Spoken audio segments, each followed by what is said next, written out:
Hello everyone, good morning, welcome to my YouTube channel. So आज हमारा जो chapter है वो अभी आपके 5 चैप्टर रह गए। अब इन 5 चैप्टर को जल्दी से जल्दी कवर करना है, ठीक है। जिसमें हमारा आज का चैप्टर रहने वाला है वो है उत्तराखंड के भौगोलिक परिदृश्य से, जहाँ से अक्सर एग्जाम्स में क्वेश्चन आते हैं। उत्तराखंड के भौगोलिक परिदृश्य के अंतर्गत राज्य का भौगोलिक विभाजन, जलवायु, प्राकृतिक आपदाओं, आपदा प्रबंधन, इनसे रिलेटेड आप इस चैप्टर में पढ़ेंगे। क्या क्या पढ़ने वाले हैं? उत्तराखंड के भौगोलिक परिदृश्य के अंतर्गत राज्य का भौगोलिक विभाजन, क्लाइमेट, जलवायु, जो नेचुरल डिजास्टर है, प्राकृतिक आपदाएं हैं, डिजास्टर मैनेजमेंट है, उससे रिलेटेड हर एक चीज़ को इस वाले चैप्टर में कवर करेंगे। सबसे पहले इंट्रो पे आएंगे। हमारे उत्तराखंड का जो भौगोलिक इंट्रोडक्शन है, जोग्राफिकल इंट्रोडक्शन है, वो क्या है? वृहद हिमालय और गंगा के मैदान के बीच में स्थित इस राज्य का ग्लोब पर जो विस्तार है वो है 28 डिग्री। ये डिग्री को डिनोट करता है, मिनट्स को डिनोट करता है। 28 डिग्री 43 मिनट से 31 डिग्री 27 मिनट नॉर्दर्न, क्योंकि नॉर्थ में तो उत्तरी अक्षांश, तथा 77 डिग्री 34 मिनट से 81 डिग्री 2 मिनट पूर्वी देशांतर के बीच में है। अर्थात अगर यह 28 से लेकर 31 इसके बीच का टोटल कितना है? 2 डिग्री 44 मिनट और देशांतर 3 डिग्री 28 मिनट। क्या है इसका पूरा क्रम से आपको देखने को मिलेगा, अक्षांशीय और देशांतरी विस्तार। राज्य के ये स्टेटमेंट में क्वेश्चन बन जाते हैं, ठीक है। राज्य के क्षेत्र को प्रायः कुमाऊं गढ़वाल हिमालय या पूरे भारत के संदर्भ में मध्य हिमालय इसको कहा जाता है। इस राज्य का जो आकार है लगभग कैसा है? आयताकार है।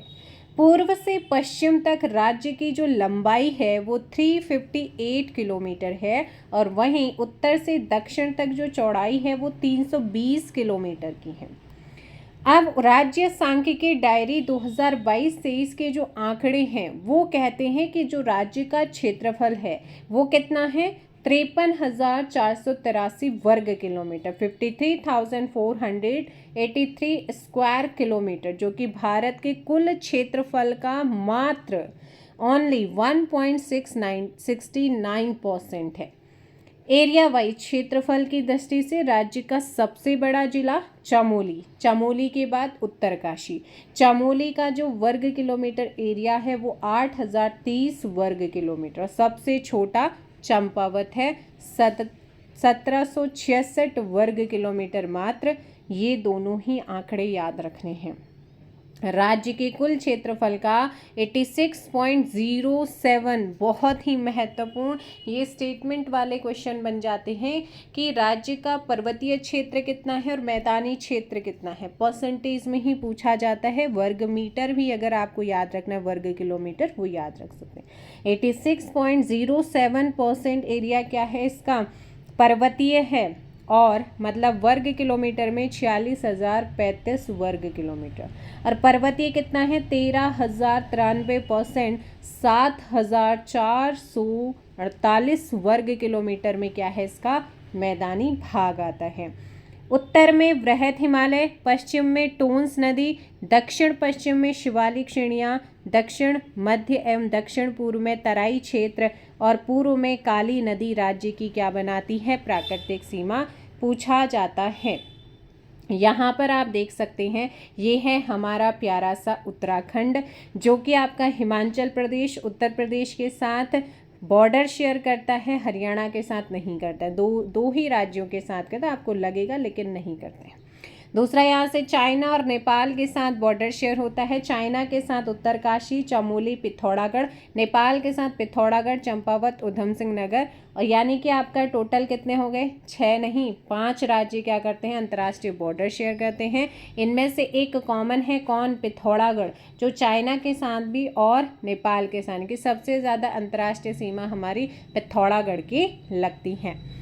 अब यहाँ पर अगर मैं आपसे क्वेश्चन पूछा जाता है कि स्थलबद्ध है ना, लैंड लॉक्ड हमारे ज़िले कौन से हैं जो किसी भी राज्य या देश के साथ सीमा साझा नहीं करते हैं? यहाँ पर आप देख रहे होंगे ये हमारा टिहरी है, ये आपका रुद्रप्रयाग है, ये आपका बागेश्वर है, ये अल्मोड़ा है और यहाँ पर, ठीक है, तो ये 4 जिले क्या हैं जो किसी भी राज्य या देश के साथ सीमा साझा नहीं करते हैं। हमारा जो पौड़ी गढ़वाल है ये सबसे ज़्यादा जिलों के साथ सीमा साझा करता है। हरिद्वार के साथ, देहरादून के साथ, टिहरी के साथ, रुद्रप्रयाग के साथ, चमोली के साथ, अल्मोड़ा के साथ, ठीक है, और यहाँ से आप देखेंगे नैनीताल। टोटल 7 जिलों के साथ पौड़ी की सीमा लगती है। उसके बाद चमोली की और अल्मोड़ा की 6 के साथ यहाँ पर ध्यान रखना है। अब आते हैं यहाँ पर राज्य की पूर्वी और उत्तरी सीमा अंतर्राष्ट्रीय है, आपने देखा है, जो कि सामरिक दृष्टि से अति संवेदनशील है। राज्य में उत्तर से प्रवेश करने के लिए ट्रांस हिमालय क्षेत्र, जास्कर पर्वत श्रेणी, मतलब जास्कर पर्वत श्रेणी और महान हिमालय क्षेत्र जैसे हिमाद्री क्षेत्र में अनेक दर्रे या पास या धुरा या खाल। अब यहाँ से आपको क्या समझ में आया है कि जो दर्रे हैं इन्हें पास भी कहते हैं, दर्रे भी कहते हैं, धुरा भी कहते हैं। एक नया वर्ड खाल, खाल का मतलब भी क्या है, धुरा है। 1962 से पूर्व इन्हीं गिरिद्वारों यानी कि दर्रों के माध्यम से राज्य की भोटिया, शौका, जोहारी, जाड़ आदि जनजातियां तिब्बत के हुणिया आदि लोगों से क्या करते थे, ट्रेड करते थे, व्यापार करते थे। प्रदेश के दक्षिणी भाग में स्थित मैदान भाबर व तराई से राज्य में प्रवेश करने के लिए शिवालिक श्रेणी में मोहंड पास, देहरादून, तिमली, देहरादून, हरिद्वार, कोटद्वार, पौड़ी गढ़वाल, द्वारकोट मतलब ठाकुर द्वारा, चौकी घाट नैनीताल, चिलकिला ढिकुली नैनीताल, चौरगलिया हल्द्वानी नैनीताल, बमोरी काठगोदाम नैनीताल, ब्रह्मदेव टनकपुर चंपावत आदि प्रमुख द्वार यानी कि घाट हैं। राज्य के 3 जिले पिथौरागढ़, चंपावत, उधम सिंह नगर नेपाल के साथ है ना, 5 जिले उधम सिंह नगर, नैनीताल, पौड़ी, हरिद्वार तथा देहरादून। अब यहाँ पर देखो उत्तर प्रदेश के साथ कौन कौन सीमा लगा रहे हैं। उत्तर प्रदेश के साथ 5, उधम सिंह नगर, नैनीताल, पौड़ी, हरिद्वार और देहरादून। 2 जिले उत्तरकाशी, देहरादून हिमाचल से सीमा लगाते हैं। 3 जिले उत्तरकाशी, चमोली, पिथौरागढ़ चीन से सीमा साझा कर रहे हैं, जो कि अभी आपने देखा है ऊपर मैप में। राज्य के सबसे उत्तरी व दक्षिणी जिले, सबसे उत्तरी है हमारा उत्तरकाशी और सबसे दक्षिणी है उधम सिंह नगर। सबसे पूर्वी की बात करते हैं पिथौरागढ़ और सबसे पश्चिमी है देहरादून। राज्य के 5 जिले उत्तरकाशी, चमोली, पिथौरागढ़, चंपावत, उधम सिंह नगर अंतर्राष्ट्रीय सीमाओं चीन व नेपाल के साथ क्या करते हैं, इसको सीमा को क्या करते हैं, स्पर्श करते हैं। पौड़ी जिले की सीमाएं राज्य के 7 जिलों नैनीताल, अल्मोड़ा, चमोली, रुद्रप्रयाग, टिहरी, देहरादून, हरिद्वार को क्या करती है, स्पर्श करती है। और वहीं चमोली तथा अल्मोड़ा की सीमाएं 6 जिलों को स्पर्श करती हैं। देहरादून की सीमा 4 जिलों हरिद्वार, पौड़ी, टिहरी, उत्तरकाशी को छूती है। राज्य में केवल 4 जिले टिहरी, रुद्रप्रयाग, बागेश्वर, अल्मोड़ा मैप में बताया था ऐसे हैं जिनकी सीमा किसी अन्य राज्य या देश से नहीं स्पर्श होती है, अर्थात ये पूर्णतः आंतरिक जिले हैं या स्थलबद्ध हमारे क्या हैं, जिले हैं। सर्वाधिक लंबी अंतर्राष्ट्रीय सीमाओं वाला जिला अथवा नेपाल से सर्वाधिक लंबी सीमा रेखा वाला हमारा पिथौरागढ़ है। चीन से भी सर्वाधिक लंबी सीमा रेखा वाला कौन है, पिथौरागढ़ है। ओवरऑल कहूँ कि सबसे ज़्यादा अंतर्राष्ट्रीय सीमा जिसके साथ साझा होती है हमारी वो है पिथौरागढ़ की, किसके साथ, नेपाल और चाइना के साथ। हिमालय राज्य की अवधारणा, कॉन्सेप्ट ऑफ हिमालयन स्टेट्स, देश के समग्र विकास के लिए चलाई जा रही योजनाओं के क्रियान्वयन के दौरान ये महसूस किया गया कि मैदानी क्षेत्रों की अपेक्षा पर्वतीय क्षेत्र विकास की दौड़ में पिछड़ रहे हैं। जब इसके कारणों की तलाश की गई तो पाया कि व्यवहारिक दृष्टि से पर्वतीय क्षेत्रों का विकास अपेक्षाकृत कठिन है, क्योंकि दोनों क्षेत्रों के विकास की मूल आवश्यकताएं, प्राथमिकताएं, आधार, मानक तथा विकास की समझ क्या है, डिफरेंट है, भिन्न है। इन क्षेत्रों की भौगोलिक, आर्थिक, संसाधनिक, भाषाई तथा सामाजिक सांस्कृतिक संरचना मैदानी क्षेत्रों से बिल्कुल भिन्न है। अतः धीरे धीरे हिमालय के पर्वतीय क्षेत्रों को विकास के लिए एक पृथक क्षेत्र के रूप में स्वीकार किया जाने लगा। पर्वतीय यानी कि हिमालय राज्य की अवधारणा का एक तरीके से जन्म हुआ। स्वतंत्रता के समय भारत में केवल एक ही असम हिमालय राज्य था।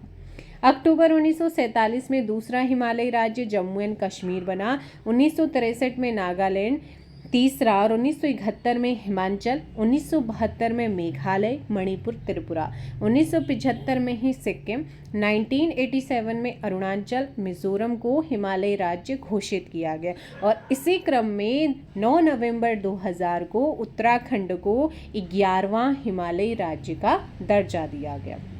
मेन यहाँ पर चीज़ अब ये आ जाती है।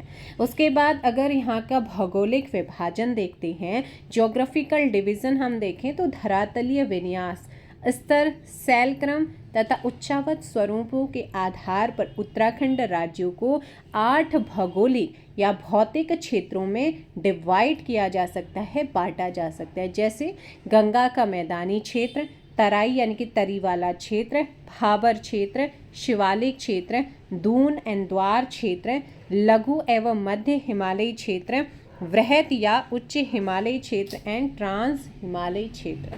जिसमें सबसे पहले आप पढ़ते हैं गंगा का मैदानी क्षेत्र। दक्षिणी हरिद्वार का अधिकांश भाग गंगा के समतल मैदानी क्षेत्र का एक हिस्सा है। यह क्षेत्र गंगा आदि नदियों द्वारा लाए गए महीन कणों वाले अवसादों यानी कि काप, मिट्टी, कीचड़, बालू से निर्मित है। सेडिमेंट अवसाद मतलब जो वो नदी के साथ जो कुछ भी आता है, काप, मिट्टी है, कीचड़ है, बालू है, उसे बोला जाता है अवसाद। यहाँ के बाढ़ प्रवण क्षेत्रों में खादर तथा गैर बाढ़ क्षेत्रों में बागर प्रकार मतलब गंगा का मैदानी क्षेत्र जहाँ जहाँ से नदियाँ जाती हैं वो अपने साथ अवसाद लेकर आती हैं और उनको वो छोड़ती हैं। तो जैसे हमारे नदियों के किनारे जो खेत खलियान है वहाँ की मिट्टी उपजाऊ होती, उसे बोला जाता है खादर, क्योंकि हर बार बाढ़ के साथ नई मिट्टी आती है। और जहाँ पर आपका नदियों का पानी नहीं पहुँच पाता वो गैर बाढ़ वाले क्षेत्र हैं, वो मिट्टी होती है बांगर और कम उपजाऊ होती है। यह क्षेत्र अत्यंत उपजाऊ है। गन्ना, गेहूं, धान आदि यहाँ की क्या होती हैं, गंगा के मैदानी क्षेत्र की प्रमुख फसलें होती हैं। हरिद्वार का लक्सर, रुड़की आदि कस्बे इसी क्षेत्र में आते हैं। यह क्षेत्र सड़क एवं रेल मार्ग से जुड़ा हुआ है। तराई क्षेत्र हरिद्वार में गंगा के मैदान के तुरंत उत्तर और पौड़ी, गढ़वाल तथा नैनीताल जिलों के दक्षिणी क्षेत्र, उधम सिंह नगर जिले के अधिकांश क्षेत्र को तराई कहा जाता है। इस क्षेत्र की चौड़ाई 20 से 30 किलोमीटर तक है।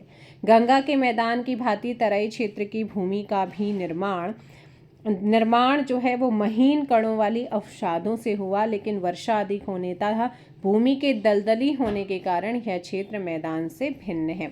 एक बार ये मैप आप देख सकते हैं।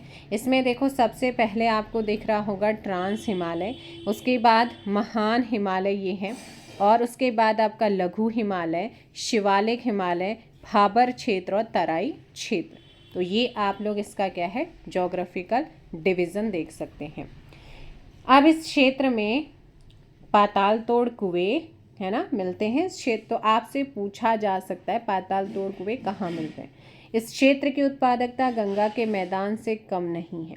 यहाँ जल सघन फसलों धान, गन्ना की खेती अच्छी होती है। इसके अलावा यहाँ गेहूँ, आलू आदि की भी खेती की जाती है। औरंगाबाद, ज्वालापुर, सितारगंज, बाजपुर, काशीपुर, खटीमा, रुद्रपुर आदि इसी क्षेत्र के कस्बे हैं। यह क्षेत्र सड़कों के अलावा रेल मार्ग से भी जुड़े हैं। बाजपुर, काशीपुर, खटीमा, रुद्रपुर आपका ये जो है एरिया, इसमें काफ़ी अच्छी खेती होती है। नेक्स्ट है इस क्षेत्र में कुमाऊं एवं गढ़वाल के अलावा पंजाब, हरियाणा, बंगाल आदि राज्यों के लोग बसे हुए हैं, जो प्रायः व्यावसायिक खेती और अन्य व्यवसाय करते हैं। उधम सिंह नगर में ज़्यादातर आपको बाहर के लोग दिखते हैं। बावर क्षेत्र तराई क्षेत्र के तुरंत उत्तर तथा शिवालिक क्रम की पहाड़ियों के दक्षिण 10 से 12 किलोमीटर चौड़ी पट्टी के रूप में पूर्व में चंपावत से पश्चिम में देहरादून तक फैले इस क्षेत्र को भाबर कहा जाता है। आपने अभी मैप में देखा। पश्चिमी भाग में इसकी चौड़ाई अपेक्षाकृत अधिक है। इस क्षेत्र की भूमि उबड़ खाबड़ है। तो भाबर क्षेत्र की जो भूमि है कैसी उबड़ खाबड़ है, मिट्टी, कंकड़, पत्थर तथा मोटे बालू से युक्त होती है।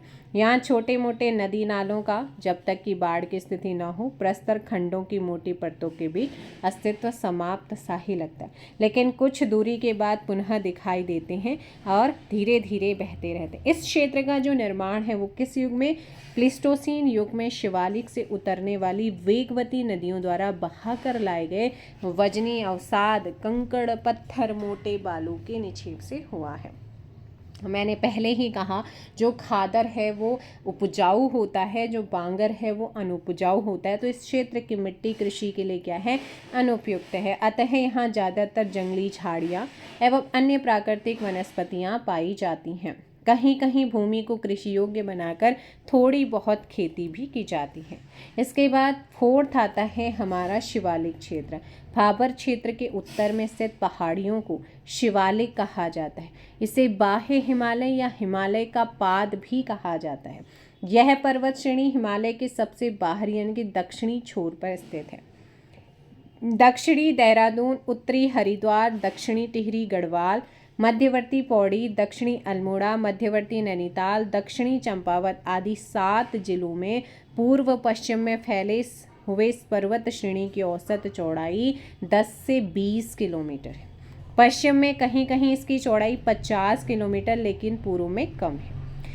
इस पर्वत श्रृंखला की चोटियों की ऊंचाई 750 से 1300 मीटर है ना। इसके बीच में यह पर्वत श्रेणी अपने उत्तर में स्थित मध्य हिमालय से विशाल सीमांत दरार घाटियों से अलग है, लेकिन इस दरार का क्रम अधिक स्पष्ट नहीं है। यह श्रेणी हिमालय का सबसे नवीन भाग है, जिसे 1.75 लाख से 3 करोड़ वर्ष पूर्व निर्मित हुआ माना जाता है। काल विभाजन की दृष्टि से इसका निर्माण काल मध्य मायोसीन से निम्न प्लाइस्टोसीन तक माना जाता है। श्रेणी के सर्वथा नवीन होने के कारण इसमें जीवाश्म मिलते हैं। यह मायो प्लाइस्टोसीन बालू, कंकड़, गोलाश्म तथा संपिंडात्मक चट्टानों की मोटी परतों से निर्मित है।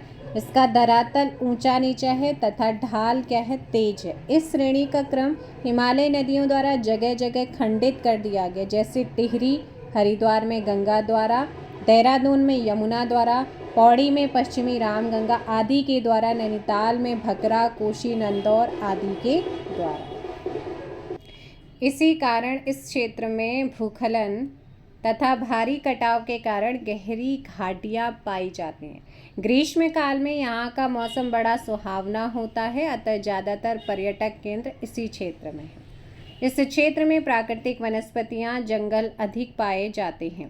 निचले भाग में शीशम, सेमल, आंवला, बांस, साल, सागौन आदि वृक्ष, जबकि ऊंचाई वाले क्षेत्रों में बुरांस, साल, देवदार, बेंत, बांस आदि के वृक्ष पाए जाते हैं।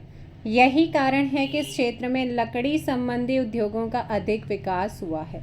इस क्षेत्र की जलवायु अपेक्षाकृत गर्म व आर्द्र है। ग्रीष्मकालीन तापमान 29.4 से 32.80 डिग्री सेंटीग्रेड तथा शीतकालीन तापमान 4.40 से 7.20 डिग्री सेंटीग्रेड रहता है। इस क्षेत्र में ग्रीष्मकाल में काफ़ी वर्षा होती है। वार्षिक वर्षा की मात्रा 200 से 250 सेंटीमीटर के बीच में है। खनिज की दृष्टि से ये क्षेत्र महत्वपूर्ण है। देहरादून के मंदारस, बाड़कोट, ऋषिकेश के पास की डोलोमाइट चट्टानों से चूना मिलता है, जिसका उपयोग सीमेंट बनाने में किया जाता है। इसके अलावा इस क्षेत्र में अच्छे किस्म के बालू, संगमरमर, जिप्सम, फॉस्फेटिक शैल आदि खनिज भी मिलते हैं। तो ये मिनरल्स यहाँ से मिलते हैं। अब आते हैं दून द्वार क्षेत्र। शिवालिक श्रेणियों के उत्तर और मध्य हिमालय के दक्षिण अर्थात शिवालिक और मध्य हिमालय के बीच पाई जाने वाली प्रायः 24 से 32 किलोमीटर चौड़ी व 350 से 750 मीटर तक ऊंची चौरस व 36 घाटियों को पश्चिम व मध्य भाग में दून और पूर्व में द्वार कहा जाता है। दून आपका देहरादून बसा हुआ है, द्वार यानी कि हरिद्वार बसा है। देहरादून, कोठारी व चौखम पौड़ी, पतली एवं कोटा नैनीताल, पछवा, पूर्वी, चंदी, हरकी आदि राज्य के क्या हैं, प्रमुख दून आते हैं। इसके अलावा इन दोनों या द्वारों या घाटियों में 75 किलोमीटर लंबा व 24 से 32 किलोमीटर चौड़ा देहरादून सबसे प्रसिद्ध है। इस घाटी में धान की फसल बहुत अच्छी होती है। इस क्षेत्र में प्रवाहित आसन, सुसवा आदि नदियां लघु हिमालय के दक्षिणी ढालों से अधिक मात्रा में उपजाऊ अवसाद लाकर निक्षेपित करती हैं। इस क्षेत्र की भूमि काप निक्षेपों से ढकी है तथा समतल धरातल युक्त नमन घाटी है। यहाँ गहन कृषि की जाती है। मानव जीवन के लिए अनुकूल परिस्थितियां होने से यहाँ जनघनत्व अधिक पाया जाता है। दून घाटियों में भूस्खलन की घटनाएं अधिक होती हैं। ये भूस्खलन प्रायः लघु या मध्य हिमालय श्रेणी से होते हैं। लघु या मध्य हिमालय क्षेत्र, यह क्षेत्र या पर्वत श्रेणी शिवालिक श्रेणियों के उत्तर तथा वृहद हिमालय के दक्षिण में चंपावत पूर्वी छोर, नैनीताल, अल्मोड़ा, चमोली, पौड़ी गढ़वाल, रुद्रप्रयाग, टिहरी गढ़वाल, उत्तरकाशी, देहरादून यानी कि पश्चिमी छोर आदि 9 जिलों में पूर्व पश्चिम तक फैला है। राज्य में इसकी चौड़ाई 70 से 100 किलोमीटर तक है। लघु हिमालय क्षेत्र की ऊंचाई 1200 से लेकर 4500 मीटर के बीच स्थित है। लघु हिमालय क्षेत्र की श्रेणियां राज्य में विभिन्न डांडों के रूप में विभाजित हैं। इनके बीच में कहीं पठार तो कहीं नदी घाटियां हैं। देवन, नाग टिब्बा, रीवा, मसूरी, झंडीधार, चाइना, मूसा का कोठा, लोखंडी टिब्बा, सुरकंडा, चंद्रवदनी, मद्रांचल, हटकुड़ी, लाल टिब्बा, दूधातोली, धनपुर, अमोली, विंसर, दीपा, द्रोणागिरी, उंताई, रानीखेत मध्य हिमालय की क्या हैं प्रमुख श्रेणियां हैं। इस क्षेत्र की श्रेणियों पर आंशिक हिमाच्छादन होने के कारण इस क्षेत्र को हिमांचल अर्थात हिम का आंचल भी कहा जाता है। लघु हिमालय श्रेणी में विशेषकर मसूरी सिंक्लाइन जैसे क्षेत्रों की चट्टानों में जीवाश्म पाए जाते हैं, जबकि अन्य क्षेत्रों में इसका अभाव है। मध्य हिमालय का निर्माण वलित एवं कायांतरित चट्टानों से हुआ है। काल की दृष्टि से ये पर्वत प्री कैम्ब्रियन तथा पैलियाजोइक काल की चट्टानों से बने हैं, जिसमें स्लेट, चूना पत्थर, शैल, क्वार्ट्ज, नीस, ग्रेनाइट आदि चट्टानों की अधिकता पाई जाती है। इस श्रेणी के विभिन्न स्थानों से कई खनिज प्राप्त होते हैं, जैसे तांबा अल्मोड़ा और पौड़ी से, asbestos Pauri Garhwal, graphite Pauri Garhwal Almora, gypsum and magnesite आदि। इस श्रेणी के दक्षिण की ओर के ढाल तेज हैं, जबकि उत्तरी ढाल मंद है और वनों से ढके हैं। इस हिमालय से सरयू, पश्चिमी रामगंगा, लधिया, नयार, मंडल आदि कई नदियां निकलती हैं, जो कि 1000 मीटर से अधिक गहराई की घाटियों में प्रवाहित होती हैं। कुमाऊं क्षेत्र में इस श्रेणी के दक्षिणी ढाल पर लगभग 200 वर्ग किलोमीटर के क्षेत्र में अनेक ताल यानी कि झील पाए जाते हैं, जैसे नैनीताल, नौकुचिया, सात ताल, पूना ताल, खुरपा ताल, सूखा ताल, सरिया ताल, भीमताल। शीत ऋतु में श्रेणी के हिमाच्छादित होने के कारण यहाँ तापमान शून्य के नीचे पहुँच जाता है, लेकिन इसके निचले भाग का ताप बहुत अधिक रहता है। वर्षा काल में यहाँ औसत वार्षिक वर्षा 160 से 200 सेंटीमीटर तक की होती है। ग्रीष्म ऋतु में यह क्षेत्र बहुत सुहावना 18 डिग्री सेंटीग्रेड से 20 डिग्री सेंटीग्रेड हो जाता है। इस समय यहाँ बड़ी संख्या में पर्यटक आते हैं और इस क्षेत्र में राज्य के लगभग आधी आबादी रहती है। इस क्षेत्र में शीतोष्ण कटिबंधीय सदाबहार प्रकार के कोणधारी सघन वन मिलते हैं। संपूर्ण क्षेत्र का लगभग 45 से 60% भाग वनाच्छादित है, वन से ढका हुआ। इन वनों में बांज, खरसू, चीड़, देवदार, साल व फर आदि वृक्षों का बाहुल्य है। इस पर्वत श्रेणी के ढालों पर छोटे छोटे घास के मैदान पाए जाते हैं, जिन्हें कुल्लू में थच, कश्मीर में मर्ग जैसे गुलमर, सोनमर, टनमर, उत्तराखंड में बुग्याल या पयार कहा जाता है। इन्हें पशुचारकों का स्वर्ग कहते हैं। मानव निवास तथा कृषि की दृष्टि से यह क्षेत्र काफ़ी महत्वपूर्ण है। यहाँ की अधिकांश मिट्टी कैसी है? पथरीली। फिर भी यहाँ ऊंचे पहाड़ों से लेकर नीचे नदी की घाटियों तक में कृषि की जाती है। पर्वतीय ढालों पर सीढ़ीदार खेत का निर्माण कर खेती की जाती है। घाटियों में धान, गेहूं, ज्वार, मक्का, सब्जियों की खेती की जाती है। यह अलकनंदा की घाटी चुआ जार के लिए क्या है? ज्वार के लिए प्रसिद्ध है ना। और तो अल्मोड़ा मक्का के लिए। झील वाले क्षेत्रों में झीलों के किनारे किनारे सब्जियां और खाद्यान्नों की खेती की जाती है। इस क्षेत्र में शीतोष्ण कटिबंधीय सेब, नाशपाती, चेरी, अखरोट आदि 2500 मीटर की ऊंचाई तक पैदा किए जाते हैं। अब ये वाला भी आप पढ़ लीजिएगा, उत्तराखंड का पामी। मध्य हिमालय के अंतर्गत पौड़ी में 60%, चमोली में 40% जिलों के मध्य में दूधातोली श्रृंखला, जिसे उत्तराखंड का पामीर कहा जाता है, यह श्रेणी पिंडर और रामगंगा के बेसिन को अलग करती है। ये आपके पीसीएस में पूछा गया क्वेश्चन। इस श्रेणी पर बुग्याल, चारागाह, बांज, खरसू, कैल वृक्षों के सघन वन है। यहाँ से पश्चिमी रामगंगा, अटागाड़, पश्चिमी नयार, पूर्वी नयार, वूनो, ये 5 नदियाँ कहाँ से निकलती हैं, ध्यान रखना है, इसी दूधातोली श्रेणी से निकलती हैं। दूधातोली का पर्यावरणीय महत्व 5 नदियों के उद्गम, औषधीय वनस्पतियों, वनों तथा कई प्रकार के वन्य जीवों के कारण है। लगभग मार्च के अंतिम सप्ताह तक बर्फ पिघल जाने के बाद यह क्षेत्र हरा भरा हो जाता है और यहाँ हिमाचल के गद्दी और गुर्जर पशु चराने भी आते हैं। यहाँ राज्य के एवं हिमाचल के पशुचारक खरक यानी कि खर्क बनाकर रहते हैं। वीर चंद्र सिंह गढ़वाली यहाँ से बहुत प्रभावित थे। यहीं कोदिया बगड़ उनकी समाधि भी है। प्रतिवर्ष 12 जून को उनकी याद में यहाँ मेला भी लगता है।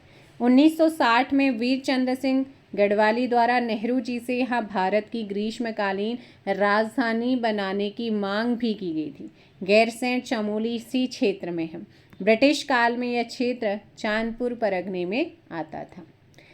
अब आते हैं हम वृहद हिमालय या उच्च हिमालयी क्षेत्र। उससे पहले आप ये भी देख लीजिएगा, जो कि एग्जाम्स में हमेशा पूछा जाता है और मैंने भी आपको कई बार बताया है। हिमालय के भ्रंश यानी कि फॉल्ट। ट्रांस हिमालय को वृहद या महान हिमालय से Indo Tsangpo suture zone, Sindhu Tsangpo, Indo Tsangpo या Brahmaputra ITSZ Indo Tsangpo suture zone क्या करता है, अलग ट्रांस हिमालय को वृहद महान हिमालय से वृहद या महान हिमालय से हिमाद्री हिमालय से। MCT मेन सेंट्रल थ्रस्ट या MCF मेन सेंट्रल फॉल्ट, वृहद हिमालय को मध्य कोई लघु या निम्न हिमालय कहा जाता है। ग्रेट हिमालय या महान हिमालय को आपका लघु हिमालय, निम्न हिमालय, मध्य हिमालय से अलग करता है MCT। MBF या MBT मेन बाउंड्री फॉल्ट या थ्रस्ट, लघु मध्य हिमालय को शिवालिक से, और वहीं HFF Himalaya front fault Shivalik को गंगा के मैदानी क्षेत्रों से अलग करता है। अब आते हैं वृहद या उच्च हिमालय क्षेत्र। यह क्षेत्र लघु हिमालय के उत्तर और ट्रांस हिमालय क्षेत्र के दक्षिण में स्थित है। सबसे ऊंची चोटियों वाले इस पर्वत श्रेणी को वृहद या उच्च या आंतरिक या महान या मुख्य और हिमाद्री हिमालय कहा जाता है। प्राचीन ग्रंथों में से हिमाद्री, क्योंकि ये बर्फ से ढका रहता है, हिमाच्छादित होने के कारण इसे हिमाद्री के नाम से जानते हैं, महान हिमालय को। उत्तराखंड में इस पर्वत श्रेणी की ऊंचाई 15 से 20 किलोमीटर तक और ऊंचाई 4500 से 7817 मीटर नंदा देवी तक।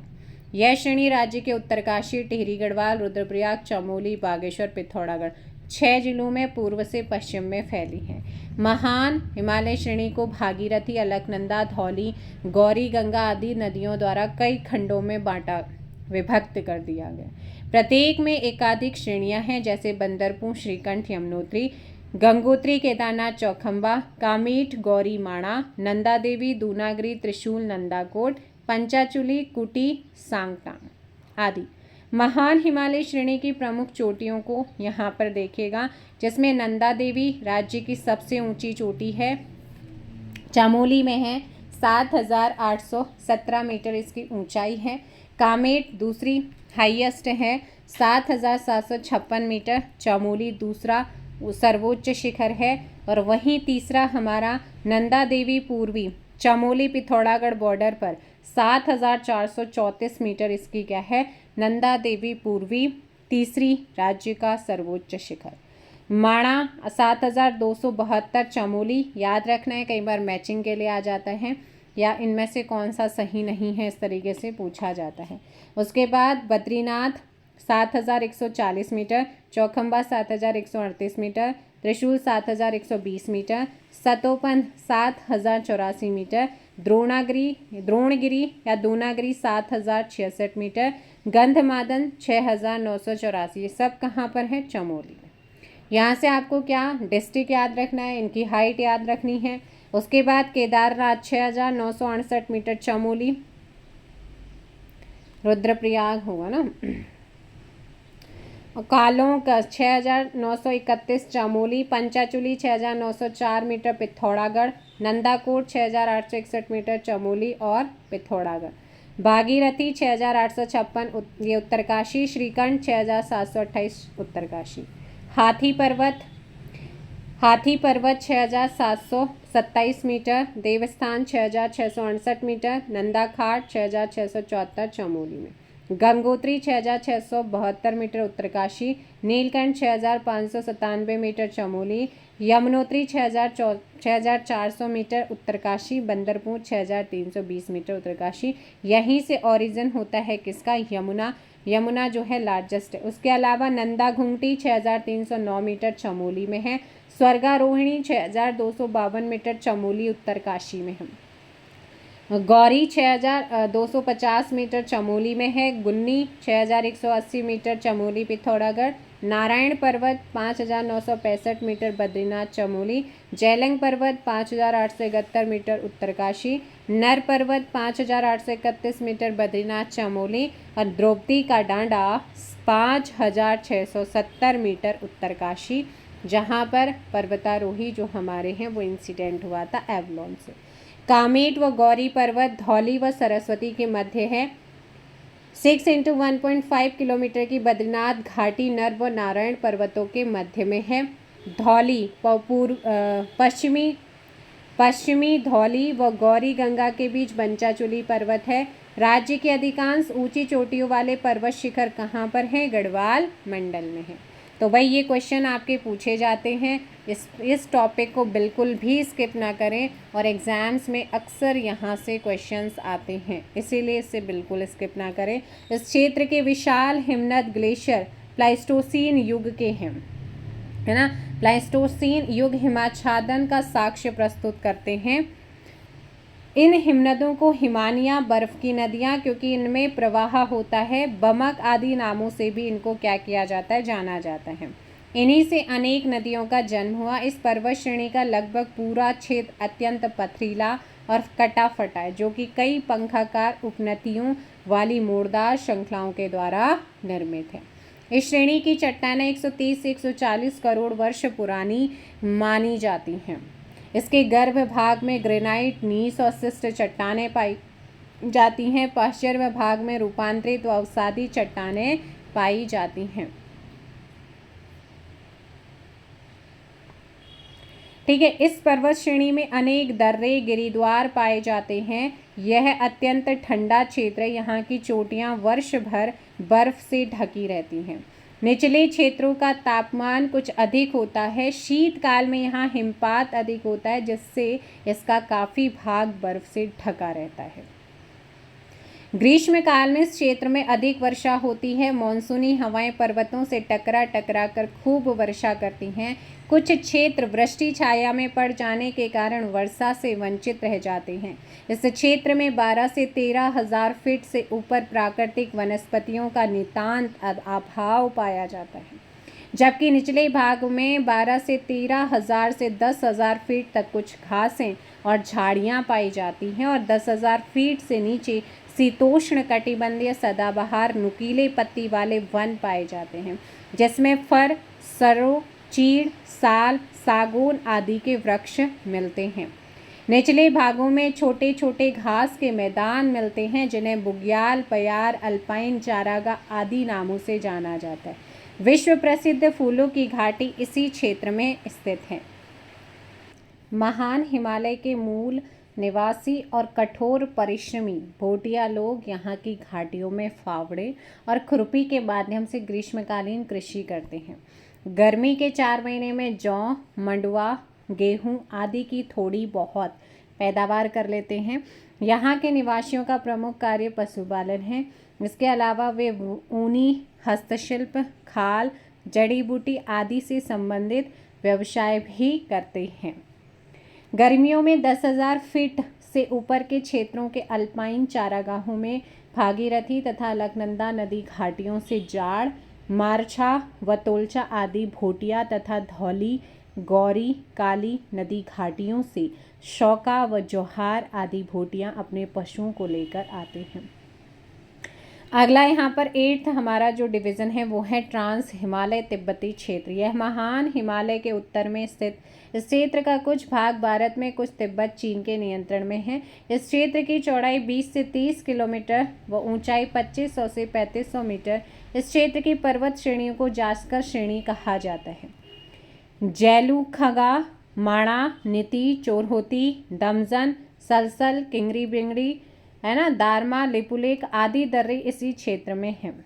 राज्य के प्रमुख दर्रों को एक अध्याय में, मतलब फर्स्ट वाला जो चैप्टर है वहाँ पर आपको कराना है। तो ये आप यहाँ पर देख सकते हैं। बंदरपूछ, यमुनोत्री, केदारनाथ, हाथी पर्वत, नंदा घुंगटी, गंगोत्री, द्रोणगिरी, कामेट, त्रिशूल, नंदा देवी पश्चिमी, पंचाचूली और नंदाकोट। ठीक है, और यहाँ पर आपके क्या हैं, श्रृंगकंठ दर्रा है, थांगला दर्रा, माणा, बाराहोती, सुंदरडुंग, लिपुलेख, नेलंग, मोलेंगला, नीति, लातूदुरा, दारमा, नवीदुरा और ऊंटाधुरा। अब यहाँ पर आते उत्तराखंड की जलवायु। किसी भी स्थान की जलवायु वहाँ के देशांतरीय एवं अक्षांशीय स्थिति, जल और स्थल का वितरण, समुद्र से दूरी, समुद्र तल से ऊंचाई, उच्चावच, वायुदाब, पवनों का धरातल पर वितरण आदि अनेक कारकों पर निर्भर करती है। यद्यपि समुद्र तल से बहुत अधिक ऊंचाई, भिन्न भिन्न स्थानों की ऊंचाई में भिन्नता, पर्वत श्रेणियों की दिशा, ढाल की प्रवणता, छायादार ढाल व वनाच्छादन की सघनता आदि कारणों से राज्य की जलवायु में बहुत अधिक विषमता देखने को मिलती है। फिर भी यहाँ हम प्रदेश की जलवायु का अध्ययन सामान्य रूप से प्रचलित 3 ऋतु ग्रीष्म, वर्षा और शीत के अनुक्रम में करेंगे। ग्रीष्म ऋतु को स्थानीय भाषा में रुड़ी व खरसाऊ, वर्षा ऋतु को बसगाल व चौमासा, शीत ऋतु को श्युंद, ह्युंद, शीतकला नामों से जाना जाता है। ग्रीष्म ऋतु भूमध्य रेखा से सूर्य जब कर्क रेखा की ओर बढ़ता है तो ग्रीष्म ऋतु की शुरुआत होती है।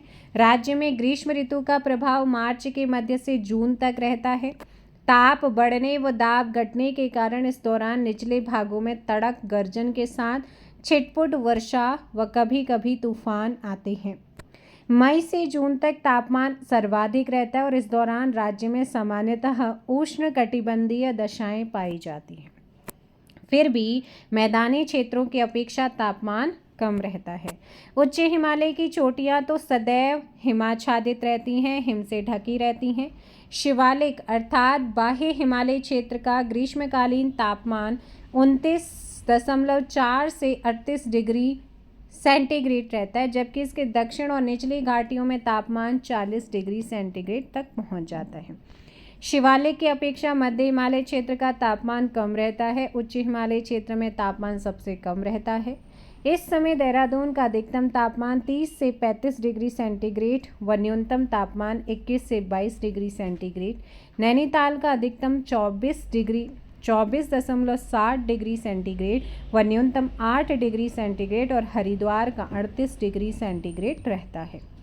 वर्षा ऋतु, इस ऋतु की काल अवधि है मध्य जून से अक्टूबर तक है, लेकिन सर्वाधिक वर्षा जुलाई, अगस्त, सितंबर में होती है। गुजरात के तट से चलने वाली दक्षिण पश्चिमी मानसून राज्य में दक्षिण पूर्व दिशा से 15 जून के आसपास प्रवेश करता है। इस मानसून से राज्य में कम वर्षा होती है। अधिकांश वर्षा बंगाल की खाड़ी वाले मानसून से होती है।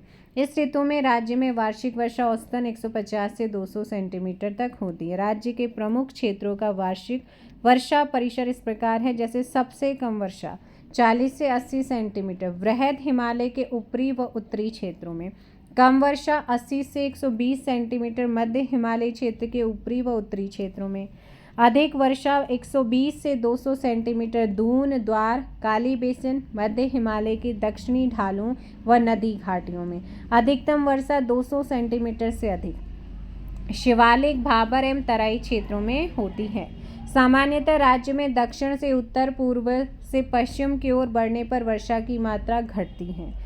फिर भी वर्षा की मात्रा पर धरातलीय बनावट का विशेष प्रभाव है। 1080 मीटर की ऊंचाई पर स्थित नरेंद्र नगर, जो कि टिहरी में है, 318 सेंटीमीटर वर्षा, यानी कि राज्य की सबसे ज़्यादा वर्षा यहीं होती है। 1600 मीटर की ऊंचाई पर स्थित टिहरी में केवल 98 सेंटीमीटर वर्षा होती है। राज्य के कुछ प्रमुख स्थानों में सामान्य वार्षिक वर्षा को अधोलिखित चार्ट में देख सकते हैं। राजपुर में 318.5, नरेंद्रनगर 318, मसूरी 242.5, देहरादून 230, कोटद्वार 180, लैंसडाउन 210, नैनीताल 270, अल्मोड़ा 104, पिथौरागढ़ 122, श्रीनगर 93, कर्णप्रयाग 136 और टिहरी 98। शीत ऋतु, इस ऋतु का प्रभाव मध्य अक्टूबर से मध्य मार्च तक रहता है। शीत ऋतु के शुरू होते ही राज्य में आकाश स्वच्छ हो जाता है और तापमान गिरने लगता है। जनवरी में तापमान अपने न्यूनतम बिंदु पर पहुंच जाता है, यानी कि जनवरी राज्य का सबसे ठंडा और जून सबसे गर्म महीना होता है। इस समय राज्य के 1550 मीटर से अधिक ऊंचाई वाले लगभग सभी स्थानों पर हिमपात होना शुरू होता है, लेकिन 2800 मीटर से निचले क्षेत्रों का हिम शीघ्र ही पिघल जाता है। दिसंबर और जनवरी के महीने में राज्य में कभी कभी पाला भी पड़ता है तथा सूर्योदय के पहले और बाद में 2 से 3 घंटों तक कोहरा छाया रहता है। इस ऋतु अधिकांश दिसंबर, जनवरी, फरवरी में पश्चिमी चक्रवातों उत्तर दिशा से राज्य में जल के साथ साथ कभी कभी ओलावृष्टि होती है। इस समय पौड़ी गढ़वाल, टिहरी गढ़वाल, अल्मोड़ा, देहरादून जिलों में सर्वाधिक वर्षा होती है, जिसकी मात्रा 12.5 सेंटीमीटर प्रतिदिन से कुछ अधिक होती है। ऊंचाई के आधार पर जलवायु विभाजन, डॉक्टर S.C. खरकवाल के अकॉर्डिंग या उन्होंने ऊंचाई, ताप, वनस्पति के अनुसार राज्य को कितने जलवायु में बांटा है? 6 जलवायु क्षेत्रों में बांटा है, जो कि इस प्रकार है, जिसमें पहला आता है उपोष्ण जलवायु, 900 मीटर तक ऊंचाई के क्षेत्र यथा भाबर, तराई और दून। गर्म शीतोष्ण जलवायु 900 से 1800 मीटर ऊंचाई वाले क्षेत्र। शीत शीतोष्ण 1800 से 3000 मीटर ऊंचाई वाले। अल्पाइन 3000 से 4200 मीटर। हिमानी 4200 मीटर के ऊपर। और शीत शुष्क जलवायु 2500 से 3500 मीटर तक ऊंचाई वाले ट्रांस हिमालय क्षेत्र। हिमाच्छादित क्षेत्र की जलवायु राज्य के तीनों सीमांत जिलों उत्तरकाशी, चमोली, पिथौरागढ़ के उत्तरी भाग में क्षेत्र का विस्तार है। उच्च हिमालय के 4000 मीटर से ऊपर के क्षेत्र वर्ष भर हिमाच्छादित रहते हैं, अतः यहाँ बर्फीली जलवायु पाई जाती है। मार्च में शीत कम होने पर यहाँ गरज के साथ बर्फीली तूफानों का दौर शुरू हो जाता है। मई जून में लगभग प्रत्येक दिन दोपहर के बाद गर्जना के साथ बिजली चमकती और थोड़ी बहुत वर्षा होती है। ग्लेशियरों के जो ग्लेशियर हैं, हिमनद हैं, उनकी खिसकने तथा सूर्योदय व सूर्यास्त के समय हिमखंड लुढ़कने की घटना होना यहाँ एक सामान्य बात। मानसून ऋतु में ताप के बढ़ने के साथ हिमकलन की तीव्रता बढ़ जाती है। इस समय का हिमखलन आकस्मिक, भीषण व अनिष्टकारी होता है। शीत ऋतु में यहाँ भीषण बर्फबारी होती है, बर्फीली आंधियाँ चलती हैं, तापमान 0 से नीचे चला जाता है, गहरी घाटियों का तापमान अपेक्षाकृत अधिक रहता है।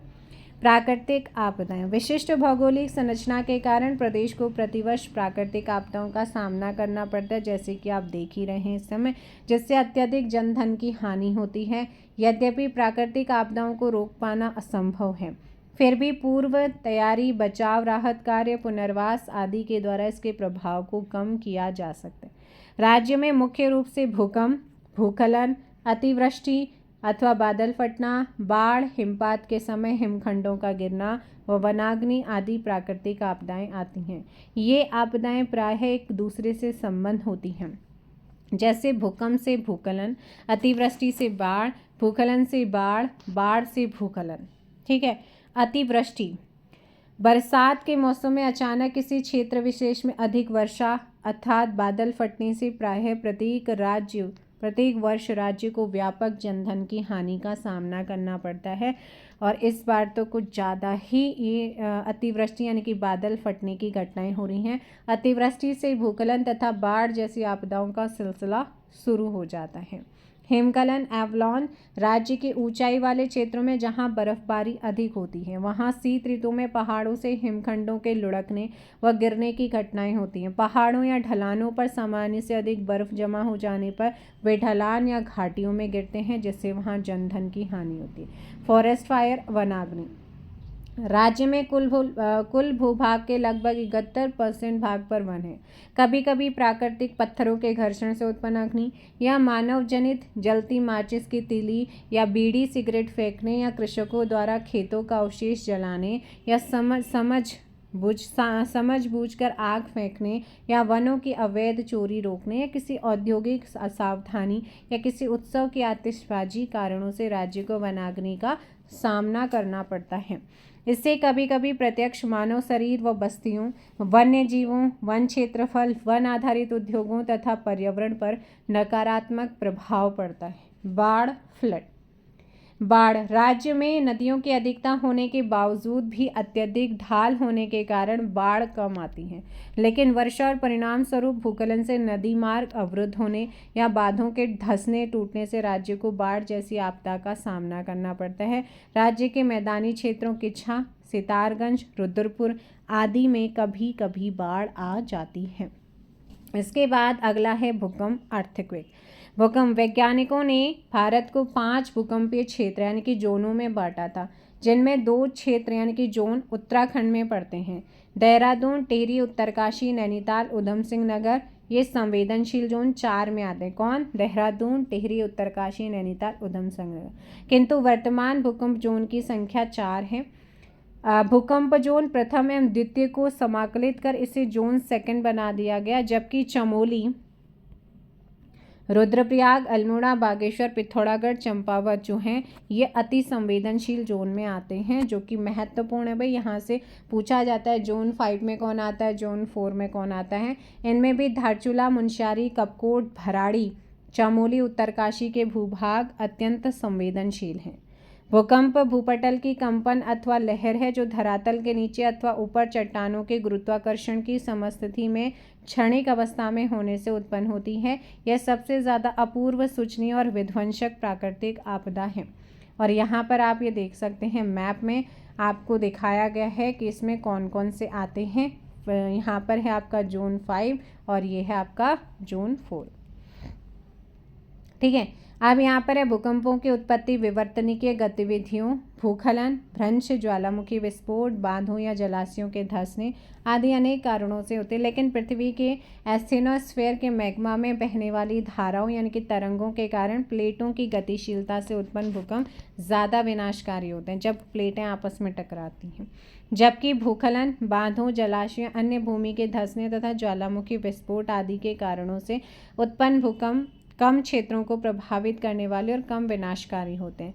वैज्ञानिकों के अनुसार हिमालय क्षेत्र उत्तराखंड में भूकंप प्रायः प्लेटों की गतिशीलता और भ्रंशों की उपस्थिति के कारण ही आते हैं।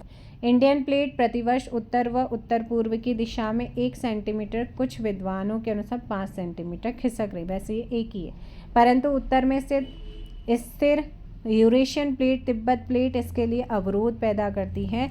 परिणाम स्वरूप इन प्लेटों के किनारे लॉक हो जाते हैं। कई स्थानों पर लगातार ऊर्जा संग्रह होता रहता है। अधिक मात्रा में ऊर्जा संग्रह से तनाव बढ़ता है और दोनों प्लेटों के बीच लॉक टूट जाता है और एकाएक ऊर्जा निकलने से हिमालय के चाप के साथ जो है भूकंप आ जाता है। वृहद हिमालय तथा मध्य हिमालय के मध्य मुख्य केंद्रीय भ्रंश रेखा स्थित है, जो कि चमोली, गोपेश्वर, देवलधार, पीपलकोटी, गोटी, गंगा घाटी से गुजरती हुई कुमाऊं के कई स्थानों से होते हुए नेपाल की ओर चली जाती है। वैज्ञानिकों के अनुसार यह रेखा टिहरी बांध के नीचे से गुजरती है। इसी तर्क को लेकर पर्यावरणविद सुंदरलाल बहुगुणा टिहरी बांध का विरोध करते रहे।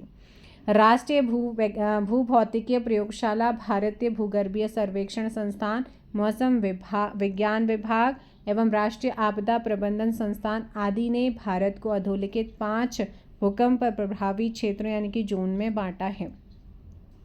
न्यूनतम प्रभाव 5 से कम तीव्रता का है तो वह न्यूनतम प्रभाव क्षेत्र है। न्यून प्रभाव क्षेत्र 5.01 से 6 तीव्रता का है। मध्यम प्रभाव क्षेत्र 6.01 से 7 तीव्रता का। अधिक प्रभाव क्षेत्र 7.1 से 9 तीव्रता का और अधिकतम प्रभाव क्षेत्र 9 से अधिक तीव्रता। भूकंप प्रभाव की दृष्टि से हिमालयी क्षेत्र को, जिसमें कि उत्तराखंड भी है, अधिकतम एवं अधिक प्रभाव क्षेत्र के अंतर्गत रखा गया है। इस क्षेत्र में भारत के कुल भूकंपों के 68 और विश्व के संदर्भ में 10 भूकंप आते हैं, 10% भूकंप आते हैं, है ना। और एक अनुमान के अनुसार प्रत्येक 50 वर्षों में यहाँ एक बड़ा भूकंप आता है। उत्तराखंड में आए भूकंपों में से प्रमुख विनाशकारी भूकंपों को निम्न चार्ट में से समझेंगे। अब ये पूरा चार्ट आप लोगों के सामने है। 22 मई 1803 उत्तरकाशी में 6.0, 1 सितंबर 1803 बद्रीनाथ 9 का, मार्च 1809 में गढ़वाल में 8.0 का भूकंप आया, 28 मई 1816 गंगोत्री 7.0, 28 अक्टूबर 1916 पिथौरागढ़ 7.5, 14 मई 1935 लोहाघाट 7 का, 2 अक्टूबर 1937 देहरादून में 8.0 का, 4 जून 1945 अल्मोड़ा 6.5 का, 28 दिसंबर 1958 चमोली धारचूला 6.25 का, 27 जुलाई 1966 कपकोट 6.3 का आया था। और वहीं 28 अगस्त में 1968 को 7 का आया था और यहाँ पर धारचूला में, और 21 मई 1979 धारचूला में 6.5 का। ये एग्जाम्स में आता है। 29 जुलाई 1918 धारचूला 6.5, 20 अक्टूबर 1991 उत्तरकाशी 6.6, 29 मार्च 1999 चमोली 6.8, 14 दिसंबर 2005 संपूर्ण प्रदेश 5.2, 23 जुलाई 2000 संपूर्ण प्रदेश 5 का आया था, 7 जुलाई 2010 में पिथौरागढ़ 5.1 का और 6 नवंबर 2007 रुद्रप्रयाग 5.5 का। अब इनमें ओवरऑल देखेंगे, सबसे तीव्र गति का था यहाँ पर 9 वाला, जो कि 1 सितंबर 1803 में आया था 9 का। उसके बाद आया है हमारा यहाँ पर 2 अक्टूबर 1937 देहरादून का और मार्च 1809 पौड़ी गढ़वाल वाला। ठीक है, तो इनको आपका पूछा जाता है कि सबसे तीव्र गति का कौन सा था। भारत के भूकंपीय क्षेत्रीकरण मानचित्र के अद्यतन संस्करण के अनुसार भारत के भूकंप जोन 1 एवं सेकंड को 1 में समाहित कर अब जोन सेकंड का निर्धारण किया गया है। इस प्रकार अब देश को 4 भूकंपीय क्षेत्रों में विभक्त कर दिया गया है।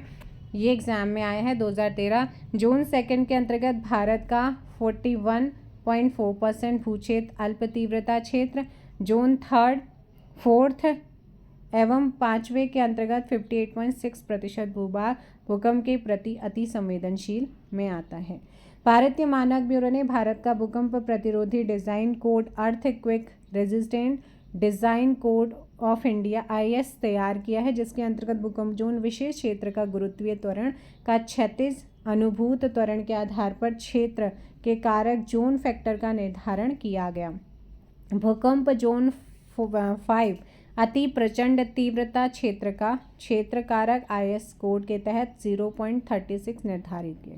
इसी प्रकार भूकंप जोन 4 का जोन फैक्टर 0.24, जोन थर्ड का 0.16 और जोन सेकंड का 0.10 निश्चित किया गया। भूकंप जोन फिफ्थ, फोर्थ, थर्ड के अंतर्गत जो आपका फिफ्थ है उसमें 10.9% देश का, और जो फोर्थ है उसमें 17.3% और जो थर्ड है उसमें आपका 30.4% भू क्षेत्र आता है। भूकंप की तीव्रता नापने हेतु राज्य में 8 स्थायी भूकंपीय सिस्मिक वेधशालाएं कहाँ पर हैं? 8 स्थायी हैं। देहरादून, उत्तरकाशी, लोहाघाट, जोशीमठ, पिथौरागढ़, मुनस्यारी, मुक्तेश्वर, चौखुटिया में स्टैब्लिश की गई। राष्ट्रीय भूकंप विज्ञान केंद्र NCS भारत व उसके आसपास के क्षेत्र में भूकंप गतिविधियों के निगरानी के लिए भारत सरकार की नोडल एजेंसी है। वर्तमान समय में NCS द्वारा देश में 166 भूकंपीय वेधशालाओं का तो देश में 166 और हमारे उत्तराखंड में 8 स्थायी भूकंप वेधशालाएं हैं। भूखलन लैंडस्लाइड भूखलन सामूहिक स्थानांतरण का एक प्रक्रम है जिसमें शैल तथा शैलचूर्ण गुरुत्व के कारण ढालों पर नीचे की ओर खिसकते हैं। इसमें कभी कभी जल भी उपस्थित रहता है। राज्य में विगत 100 वर्षों में 50 से अधिक विनाशकारी भूखलन हो चुके हैं। भूकंप, अतिवृष्टि, पहाड़ी ढलानों पर तेजी से पानी बहना, चट्टानों में पानी जमा होना, दरारों में बर्फ का जमना आदि प्राकृतिक कारणों और ढालों पर सड़क व बांध निर्माण, नहरें, खदान उत्खनन, अतिचारण, निर्वनीकरण, अवैज्ञानिक कृषि आदि मानवीय कारणों से भूखलन होते हैं और ये रियलिटी भी है। भारी भाषा, भूकंप और निर्वनीकरण ने भूखलन क्रिया त्वरित होती है। पदार्थ एवं उसके स्थानांतरण के आधार पर भूखलन अनेक प्रकार के होते हैं, जैसे शैल या मृदा अवपतन, सर्पण, प्रवाह आदि। भूस्खलनों का जो प्रभाव अपेक्षाकृत छोटे क्षेत्र में पाया जाता है तथा स्थानीय होता है, परंतु सड़क मार्ग में अवरोध, रेल पटरियों का टूटना, जलवाहिकाओं में चट्टानें गिरने से पैदा हुई रुकावटों के गंभीर परिणाम हो सकते हैं। भूस्खलन की वजह से हुए नदी रास्तों में बदलाव बाढ़ ला सकते हैं, जान माल का नुकसान हो सकता है। इससे इन क्षेत्रों में आवागमन मुश्किल हो जाता है और विकास कार्यों की रफ्तार धीमी पड़ जाती है। सबसे बड़ी प्राकृतिक आपदा 16 से 17 जून 2013 तक राज्य में 16 से 17 जून 2013 तक राज्य में हुए लगातार वृष्टि व बादल फटने के परिणाम स्वरूप भूस्खलन व नदियों सरस्वती, गंगा, मधुगंगा, दूधगंगा, मंदाकिनी, काली, अलकनंदा, लक्ष्मण गंगा, असी गंगा, कंचन गंगा, पिंडर, भागीरथी आदि में तीव्र उफान के कारण रुद्रप्रयाग, चमोली, उत्तरकाशी, पौड़ी, टिहरी, पिथौरागढ़ जिलों में व्यापक जनधन की हानि हुई। राज्य के ज्ञात इतिहास में यह सबसे बड़ी आपदा थी। इसमें हजारों व्यक्ति व मवेशी मलबे में दब व जल प्रवाह में बहकर काल कवलित हो गए थे। सैकड़ों होटल व धर्मशालाएं व हजारों मोटर गाड़ियां नष्ट हो गईं। इसमें 25 विद्युत परियोजनाओं को भारी नुकसान हुआ, जबकि 5 छोटी परियोजनाओं का अस्तित्व ही समाप्त हो गया। इस आपदा में प्रदेश के हजारों गांव प्रभावित हुए, जिनमें से सैकड़ों गांव बर्बादी की कगार पर पहुंच गए। इनमें से कई गांव व बाजारों का तो अस्तित्व ही समाप्त हो गया। सड़कों के टूटने व कई पुलों के बह जाने से राज्य के निवासियों के अलावा लाखों तीर्थ यात्री, पर्यटक केदारनाथ, बद्रीनाथ, गंगोत्री, यमुनोत्री, हेमकुंड साहिब, मुनस्यारी आदि स्थलों या इनके मार्गों में फंस गए। सुरक्षित स्थान, भोजन, पानी, उपचार की तलाश में इधर उधर भटक जाने व राहत कार्य देर से शुरू होने के कारण भी सैकड़ों यात्री ग्रामीण काल के गाल में समा गए। इस आपदा में हजारों लोग मारे गए, लापता हुए। 18 जुलाई 2013 को राज्य सरकार द्वारा जारी जो आंकड़े थे, है ना, इसमें इस आपदा में लगभग 13,000 करोड़ रुपए की क्षति हुई। सर्वाधिक क्षति रुद्रप्रयाग। और इस बार भी फिर से वही चीज़ें घट रही हैं, और ऐसा ना हो कि अगर ये जो विकास के नाम पे चीज़ें चल रही वो कल को कुछ बिल्कुल ही ख़त्म कर दें। केदारनाथ मंदिर परिसर, मंदाकिनी घाटी, बद्रीनाथ, हेमकुंड साहिब, पांडुकेश्वर, गोविंद घाट, घगरिया, श्रीनगर, हर्षिल, भटवानी, धनौल्टी, नैनबाग, बर्नीघाट समेत गंगा घाटी के कई स्थानों व पिथौरागढ़ के मुनस्यारी आदि इलाकों में जनधन की हानि हुई। इनमें सर्वाधिक क्षति रुद्रप्रयाग जिले, विशेषकर केदारनाथ धाम और मंदाकिनी घाटी क्षेत्र में हुई।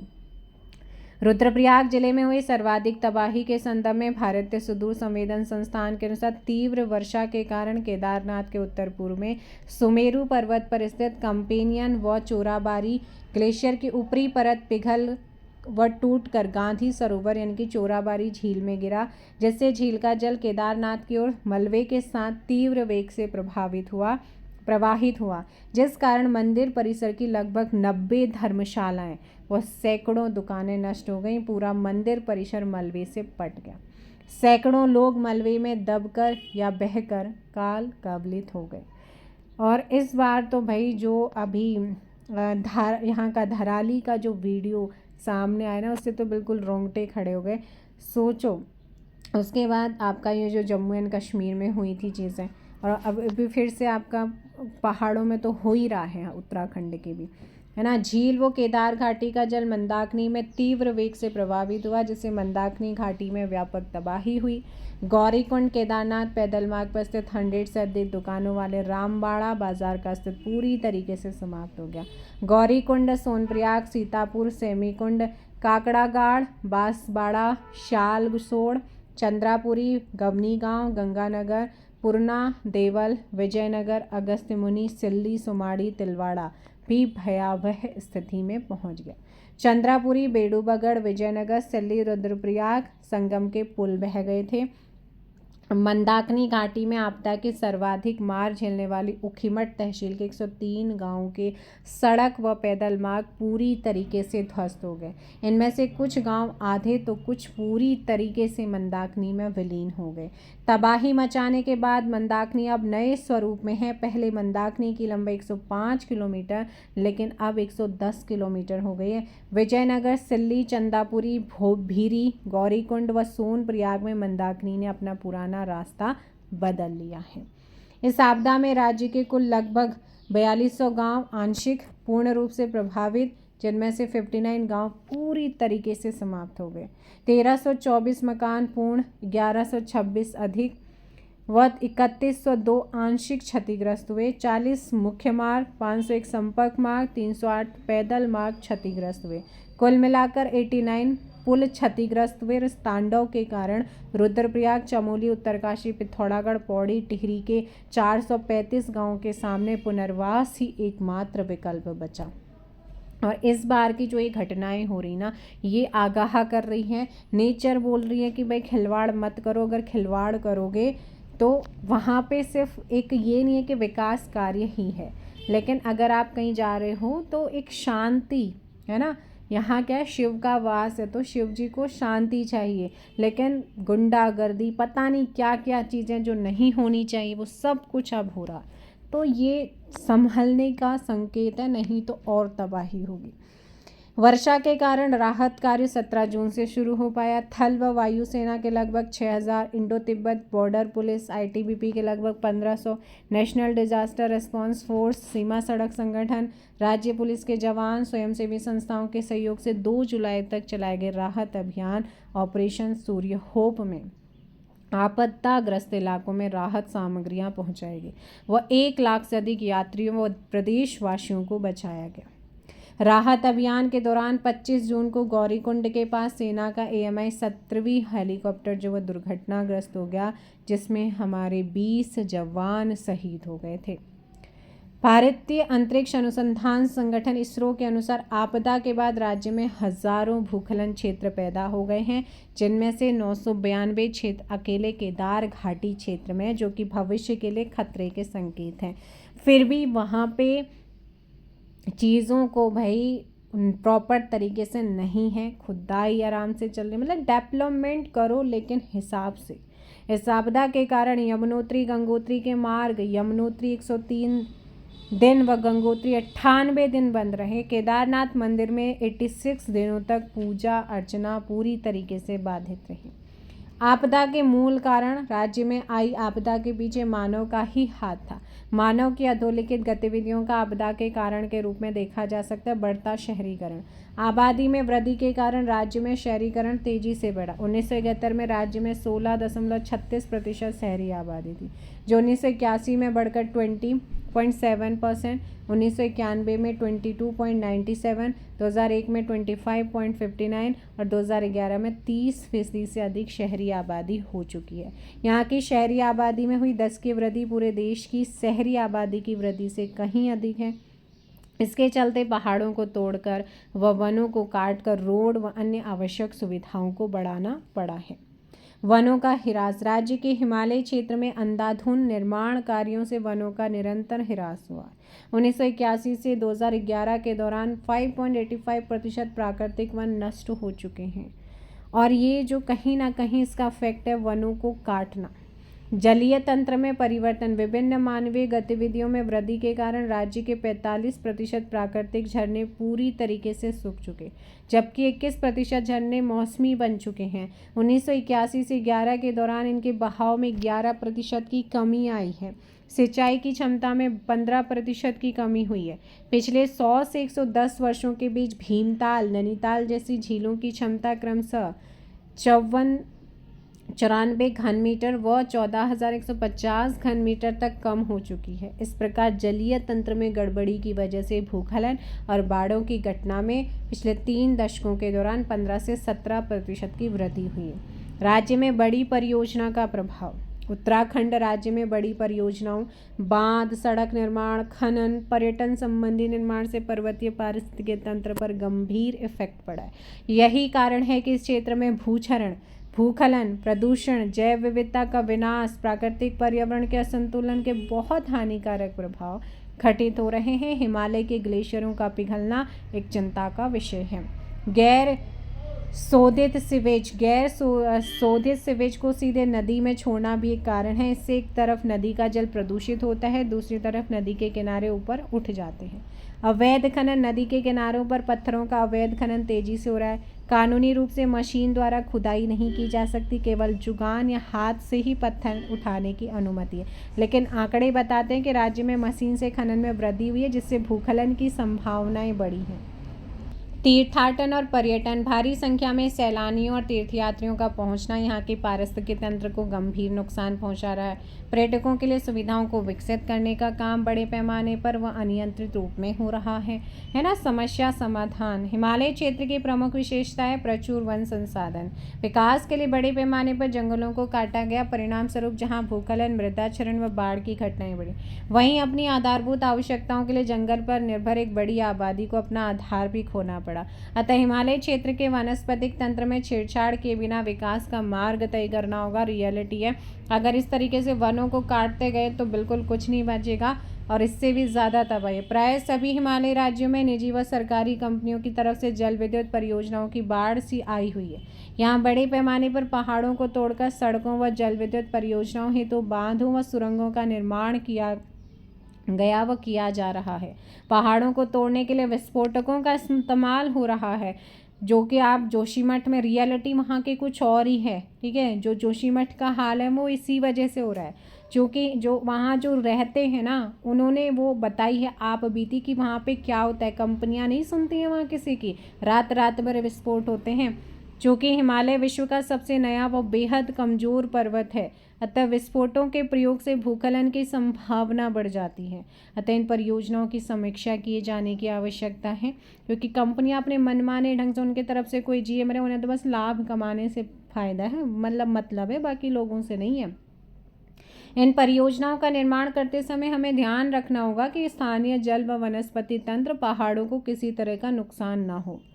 गवर्नमेंट क्या करती है, हाँ भाई एग्रीमेंट साइन हो गया है, ये कर दो, पैसे से मतलब है। राज्य में बढ़ावा दिए जा रहे प्राकृतिक पर्यटन की अवधारणा या फिर से विचार करना होगा, ताकि विकास की कीमत हमें पर्यावरण क्षरण के रूप में न चुकानी पड़े। यद्यपि आर्थिक विकास के लिए प्राकृतिक पर्यटन को बढ़ावा दिया जाने की आवश्यकता है, लेकिन ऐसा करते समय क्षेत्रीय पारिस्थितिकी का भी ध्यान रखना होगा। यदि पर्यटन का बेहतर प्रबंधन नहीं किया गया तो पर्यावरण प्रभावित होगा। राज्य में आई आपदा से हमें ये सीख मिली है कि कमज़ोर पहाड़ी इलाकों में पर्यटन के बजाय तीर्थ यात्रा आधारित विकास मॉडल बनाना उपयोगी होगा। होटल और ठहरने के लिए बनाई जाने वाली इमारतों के अनियंत्रित निर्माण पर रोक लगानी होगी और यह सब कुछ सरकार की निगरानी में होना चाहिए। इस बात का भी ध्यान रखा जाए कि यहाँ के पर्यटन उद्योग में ज़्यादातर स्थानीय लोग हों। इसमें कोई संदेह नहीं है कि राज्य का आर्थिक विकास बहुत आवश्यक है, लेकिन ये विकास कम से कम पर्यावरण की कीमत पर नहीं होना चाहिए। यदि ऐसा कुछ होता है तो पहले से ही आपदा की दृष्टि से संवेदनशील इस पूरे क्षेत्र की स्थिति और अधिक गंभीर होगी और विकास प्रभावित होगा।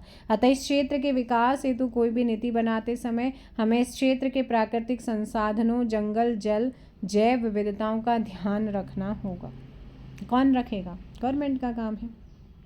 आपदा प्रबंधन, प्राकृतिक आपदाओं से निपटने के लिए राज्य में ऑस्ट्रेलियाई मॉडल पर आपदा प्रबंधन मंत्रालय तथा आपदा प्रबंधन मंत्री की अध्यक्षता में प्रदेश स्तर पर आपदा प्रबंधन एवं न्यूनीकरण केंद्र DMMA, राज्य आपदा प्रबंधन प्राधिकरण DMA, राज्य आपदा प्रतिक्रिया निधि व राज्य आपदा न्यूनीकरण निधि का गठन किया गया।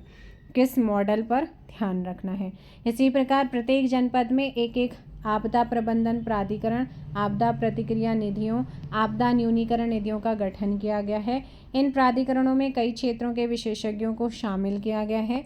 राज्य में प्राकृतिक आपदाओं से निपटने के लिए कई प्रकार के कार्यक्रम, संचार संबंधी, खोज बचाव, भूकंप रोधी भवन निर्माण संबंधी, जन जागरूकता संबंधी चलाए जा रहे हैं। कुछ प्रमुख प्रोग्राम हैं, जैसे जन जागरूकता हेतु भूकंप संबंधी फिल्म डांडी कांठी की गोद माँ इम्पॉर्टेंट है कि प्रदर्शन के अलावा आपदा प्रबंधन नामक त्रैमासिक पत्रिका का प्रकाशन कराया जा रहा है। साथ ही आपदा प्रबंधन को कक्षा 6 से 10 के पाठ्यक्रमों में सम्मिलित कर पढ़ाया भी जा रहा है। राज्य में भवन निर्माण से जुड़े कुछ अभियंताओं व राजमिस्त्रियों को भूकंप अवरोधी भवनों के निर्माण संबंधी प्रशिक्षण भी दिया गया है। राज्य के प्राय सभी जिलों में आपदा प्रबंधन संबंधी कार्य योजना तैयार की गई। विशेष तौर पर संवेदनशील राज्य के 8 जिलों, 52 विकास खंडों, 65,046 गाँवों में आपदा प्रबंधन समितियां आपदा रोक्षण अंतराक्षेपण दलों का गठन किया गया। किसी प्रकार की प्राकृतिक आपदा के उपस्थित हो जाने की स्थिति से निपटने हेतु कुछ चिकित्सक, अग्निशामक कर्मी, पुलिसकर्मी, अधिकारी, शिक्षक, राष्ट्रीय सेवा योजना के स्वयं सेवकों, नगर आपदा प्रबंधन समितियों, पंचायतों के सदस्यों को प्रशिक्षित किया गया है। राज्य के सभी आपातकालीन परिचालन केंद्रों को आपस में जोड़ते हुए जिला मुख्यालय से जोड़ा गया। राज्य स्तरीय आपातकालीन परिचालन केंद्रों को टोल फ्री नंबर 1070, जनपद स्तरीय आपातकालीन परिचालन केंद्रों का टोल फ्री नंबर 1077 है। संचार प्रयोजन से लाल टिब्बा मसूरी में एक रडार की स्थापना की गई है। 10 पर्वतीय जनपदों को सैटेलाइट फोन के माध्यम से जोड़ा गया। पुनश्च राज्य में बढ़ती वनाग्नि की घटनाओं पर अंकुश लगाने हेतु वन विभाग तथा आपदा प्रबंधन विभाग द्वारा 13 फरवरी 2025 से राज्य के 7 जिलों में मॉक ड्रिल का आयोजन भी हुआ। उत्तराखंड में फायर सीजन 15 फरवरी से शुरू माना जाता है। दामिनी ऐप भारतीय मौसम विज्ञान विभाग और भारतीय उष्णदेशीय मौसम विज्ञान संस्थान पुणे द्वारा संयुक्त रूप से निर्मित इस ऐप को नवंबर 2018 को जारी किया गया। इस ऐप पर जीपीएस लोकेशन के 40 किलोमीटर की परिधि में आकाशीय बिजली गिरने का पूर्वानुमान विभिन्न स्थानीय भाषाओं में प्राप्त किया जा सकता है। इसे उत्तराखंड मौसम विज्ञान केंद्र की वेबसाइट और गूगल प्ले स्टोर से डाउनलोड किया जा सकता है। राज्य के सभी जिलों द्वारा अपने अपने जनपद की आपदा प्रबंधन कार्य योजना तैयार कर ली गई है। आपदा प्रबंधन के लिए इंतजाम सुनिश्चित करते हुए प्रत्येक जिलाधिकारी को 50 लाख रुपए की धनराशि आपदा प्रबंधन कोष के लिए उपलब्ध कराएगी। एसडीआरएफ राज्य में बाढ़, भूस्खलन, भूकंप जैसी प्राकृतिक आपदाओं के प्रति उत्तराखंड की संवेदनशीलता को देखते हुए यहां तत्काल राहत बचाव कार्य प्रारंभ करने के लिए 21 जुलाई 2013 को राज्य सरकार ने एनडीआरएफ की तर्ज पर एसडीआरएफ के गठन को मंजूरी दी। नदी तट पर निर्माण पर आपदा के दौरान नदी तटों पर बसे नगरों गांवों को ज़्यादा क्षति हुई, अतः इससे सबक लेते हुए 1 जुलाई 2013 से राज्य सरकार ने नदी तटों पर 200 मीटर तक निर्माण कार्य पर रोक लगा दी है। राज्य आपदा प्रबंधन योजना राज्य में आपदा की स्थिति में आपदा प्रबंधन से संबंधित कार्यों को सुनियोजित ढंग से करने के लिए राज्य आपदा प्रबंधन योजना एसडीएमपी का गठन किया गया। जुलाई 2013 में एक 7 सदस्यीय आपदा प्रबंधन समिति का भी गठन हुआ है। तो फाइनली आप लोगों की जो थ्योरी सेक्शन है वो कंप्लीट हुआ है। अब आते हैं क्वेश्चंस पे। उत्तराखंड का अक्षांशीय विस्तार क्या है? पहला क्वेश्चन आप लोगों के सामने। जल्दी से वीडियो को लाइक और शेयर करो, क्वेश्चन का आंसर करो। सो उत्तराखंड राज्य का अक्षांशीय विस्तार है, कितना है? 2 डिग्री 44 मिनट। Option D. धरातलीय विन्यास, शैलक्रम तथा उच्चावच के आधार पर उत्तराखंड को कितने भौगोलिक क्षेत्रों में बांटा जा सकता है? अभी कराया था 8। निम्न में से कौन सा भूकंप सर्वाधिक तीव्रता का था? इस तरीके से क्वेश्चन आते हैं और सारे की सारे आपको कराए हैं, जिसमें से चमोली 1999 वाला सबसे तीव्र का था। उत्तराखंड के किस भाग में पाताल तोड़ या स्रोत कूप पाए जाते हैं? तराई में। कहाँ पर मिलते हैं? तराई क्षेत्र में। नेक्स्ट है, निम्न में से कौन उत्तराखंड का जिला नहीं है? बागेश्वर, चंपावत, रुद्रप्रयाग, रुद्रपुर नहीं है। उत्तरांचल के निम्न जनपदों में से कौन सा नेपाल की सीमा से लगा हुआ है? पिथौरागढ़। ऑप्शन हो जाएगा बी। निम्न में से कौन सा उत्तरांचल का सबसे ऊंचा पर्वत है? सबसे ऊंचा पर्वत कौन सा हो जाएगा? आपने पढ़ा था 7th का डी हो जाएगा। और दूसरा कौन सा? कामेट है। तीसरा नंदा देवी पूर्वी, ये पश्चिमी है। निम्न में उत्तरांचल प्रदेश का कौन सा स्थान पहाड़ों की रानी के नाम से जाना जाता है? मसूरी। किंगरी, बिंगरी, नीति, शैल, साल, दरमा क्या है? धुरा है ये, यानी कि दर्रे हैं। खाल भी जिन्हें बोला जाता है। राज्य में नाहन पर्वत श्रृंखलाएं स्थित हैं कहाँ पर? हल्द्वानी के पास। राज्य में दारमा व व्यास घाटियों को जोड़ने वाला दर्रा कौन सा है? सिनला दर्रा। राज्य के किस जिले के दर्रों से तिब्बत नेपाल के बीच व्यापार होता था? पिथौरागढ़। कहाँ पर? Pithoragarh. Next question number 13। Uttarakhand के निम्न पर्वतों में से कौन सी श्रेणी सबसे ऊंची है? ऑप्शंस हो जाएगा सी, नंदा देवी। बद्रीनाथ स्थित है कहाँ पर? चमोली में। निम्न में से राज्य की सबसे ऊंची हिमाच्छादित पर्वत चोटी कौन सी है? नंदा देवी। फूलों की घाटी कौन सी हिमालय में आती है? फूलों की घाटी वृहद हिमालय क्षेत्र में ऑप्शन बी। राज्य में दून कहा जाता है संरचनात्मक घाटियों को। उत्तराखंड का कौन सा क्षेत्र भूखलन के मामले में अत्यधिक सुभेद्यता जोन में आता है? वाहे हिमालय क्षेत्र, option D C. Next question, निम्न में से कौन सा दर्रा बागेश्वर और पिथौरागढ़ को जोड़ता है? बागेश्वर और पिथौरागढ़ को जोड़ने वाला दर्रा कौन सा है? ट्रेल पास। उत्तरकाशी तथा तिब्बत को जोड़ने वाला दर्रा कौन सा है? थांगला दर्रा। राज्य में मुख्य केंद्रीय भ्रंश रेखा स्थित है? मेन सेंट्रल थ्रस्ट या फॉल्ट। वृहद तथा मध्य हिमालय किस में आता है? वृहद तथा मध्य यानी कि निम्न हिमालय करा था आप लोगों ने। वैज्ञानिकों के अनुसार हिमालय क्षेत्र उत्तराखंड में आने वाले अधिकांश भूकंपों के कारण होता है। किसके कारण? किस टाइप के? प्लेटों की गतिशीलता और भ्रंशों की उपस्थिति, ऑप्शन डी।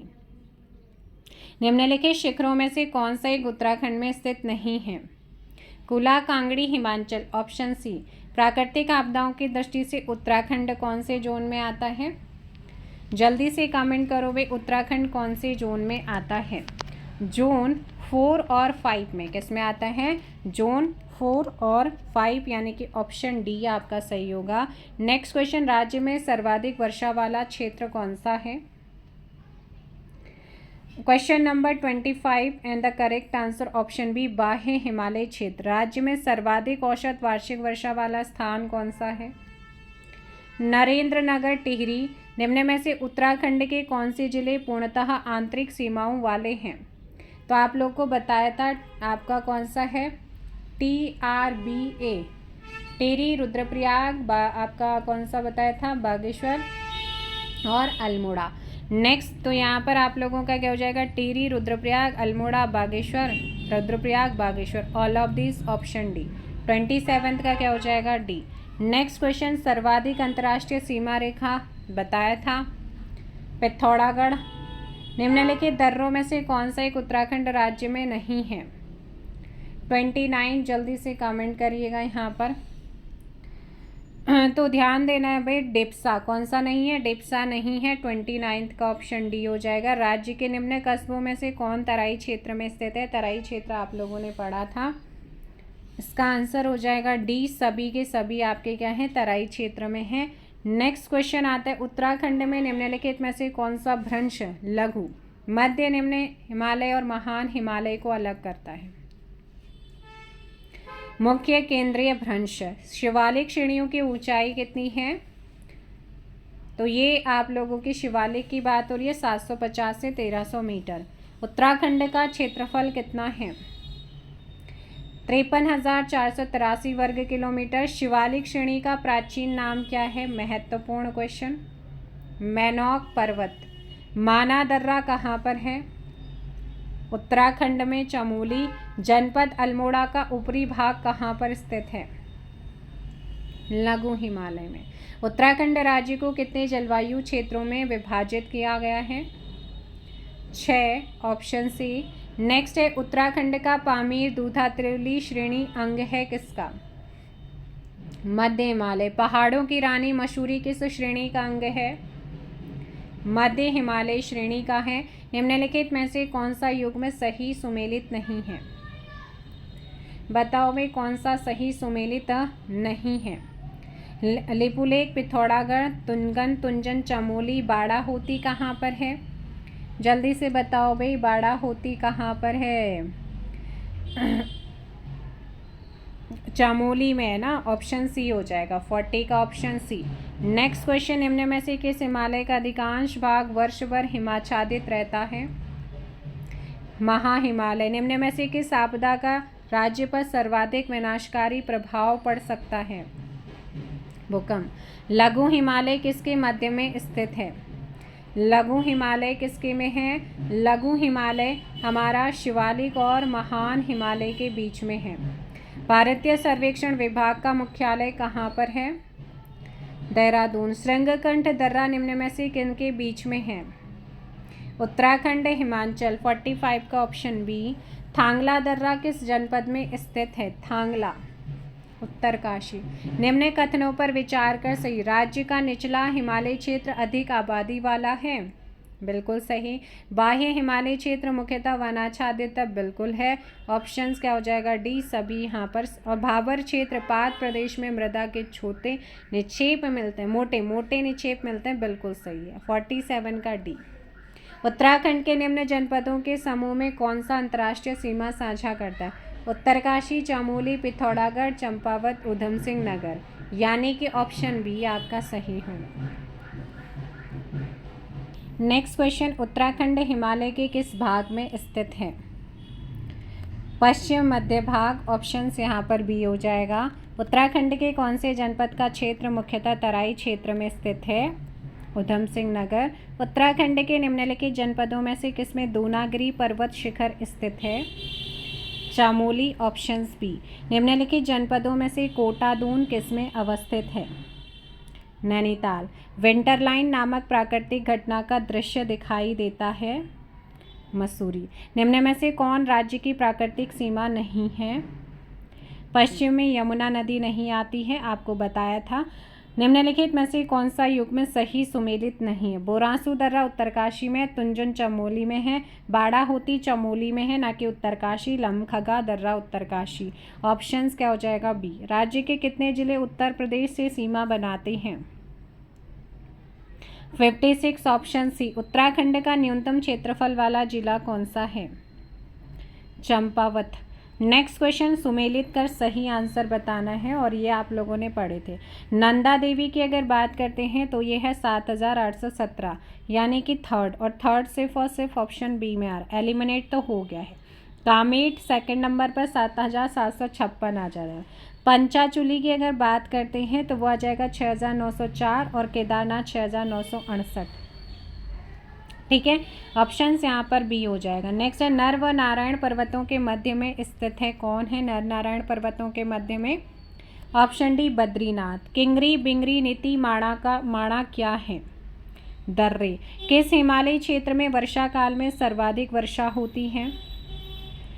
बाह्य हिमालय, 61 का option B. Next question, Nandakot पर्वत चोटी की ऊंचाई है, नंदाकोट पर्वत चोटी की ऊंचाई है 6861, ऑप्शन सी हो जाएगा। स्लोगन हिमालय बचाओ देश बचाओ किससे संबंधित है? सुंदरलाल बहुगुणा। देहरादून का वाडिया हिमालय संस्थान संबंधित है। 64 आप लोगों के सामने है, भूविज्ञान से संबंधित है। नंधौर दून कौन से जनपद में स्थित है? नंधौर दून आता है हमारा ऑप्शन बी, नैनीताल। निम्न तिथियों में किस तिथि को उत्तराखंड में हिमालय दिवस, मोस्ट इम्पॉर्टेंट, कई बार एग्जाम्स में आया हुआ है, 9 सितंबर। केदारनाथ में जल आपदा कब आई थी? जून 2013। ठीक है, जून 2013, ऑप्शन सी। कौन सा ऑपरेशन उत्तराखंड से संबंधित है? जब ये आपदा आई थी उसके लिए चलाया गया था ऑपरेशन सूर्य होप, 68 का डी। उत्तराखंड के कुल क्षेत्रफल का कितना प्रतिशत भाग पर्वतीय है? 86। बाराहोती किस जिले में स्थित है? उत्तरकाशी। निम्नलिखित में से किसे पहाड़ों की रानी कहा जाता है? पहाड़ों की रानी किसे कहते हैं? मसूरी। ऑप्शन से यहाँ पर हो जाएगा सी। चलिए नेक्स्ट क्वेश्चन आप लोगों के सामने है 72। उत्तराखंड राज्य के किस जनपद की सीमा राज्य के 7 जनपदों के साथ लगती है? बताया था, जनपद भी बताए थे, पौड़ी गढ़वाल। लिपुलेख दर्रा स्थित है कहाँ पर? पिथौरागढ़ डिस्ट्रिक्ट में। पिथौरागढ़ जिले के मालपा में बादल फटने की घटना कब घटित हुई थी? मोस्ट इम्पॉर्टेंट, प्रतिमा जो देवी हैं वो उनकी इसमें डेथ हो गई थी, ऑप्शन सी नृत्यांगना। 17 से 18 अगस्त 1998, 74th ऑप्शन सी। दून घाटी किस जिले में स्थित है? देहरादून। उत्तराखंड में भाबर पेटी में निम्न में से किस प्रकार की जलवायु दशाएं हैं? उपोष्ण। नेक्स्ट आता है, निम्नांकित में से कौन एक गिरिद्वार यानी कि दर्रा उत्तराखंड में स्थित नहीं है? देवसा या देवसा दर्रा की बात करते हैं, ये हिमाचल में है। 77 का ऑप्शन हो जाएगा यहाँ पर डी। निम्नलिखित दर्रों में से कौन से दर्रे मानसरोवर धर्मार्थी गुजरते हैं? लिपुलेख से।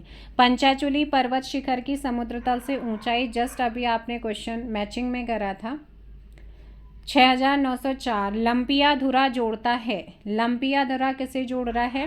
पिथौरागढ़ एवं तिब्बत को। 80 का ऑप्शन ए। निम्नलिखित में से श्रृंगकंठ दर्रा जोड़ता है। उत्तरकाशी हिमाचल, ऑप्शन सी।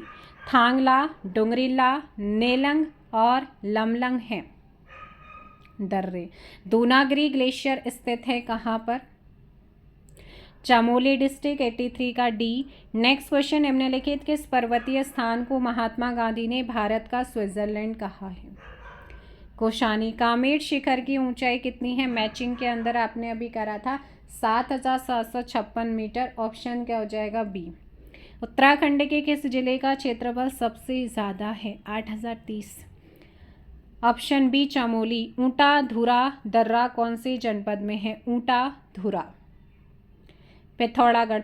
उत्तराखंड में दूसरी सबसे ऊंची चोटी कौन सी है? कामेट। उत्तराखंड का सबसे पूर्वी जिला कौन सा है? पिथौरागढ़। 89 का डी। राज्य के कितने जिले अंतर्राष्ट्रीय सीमा से जुड़े हैं? 5। निम्नलिखित में से कौन सी सबसे ऊंची चोटी है?